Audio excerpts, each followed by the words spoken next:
उसके लिए दुख देने वाला अजाब तैयार है। मोमिनो,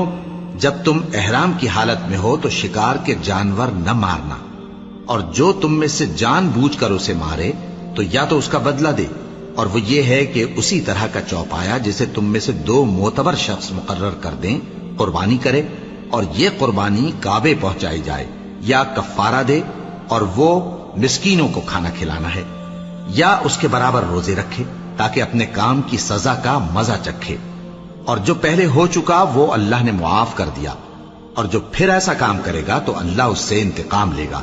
और अल्लाह गालिब है, इंतकाम लेने वाला है। तुम्हारे लिए दरिया की चीजों का शिकार और उनका खाना हलाल कर दिया गया है, यानी तुम्हारे और मुसाफिरों के फायदे के लिए, और जंगल की चीजों का शिकार जब तक तुम एहराम की हालत में हो तुम पर हराम है। और अल्लाह से जिसके पास तुम सब जमा किए जाओगे डरते रहो।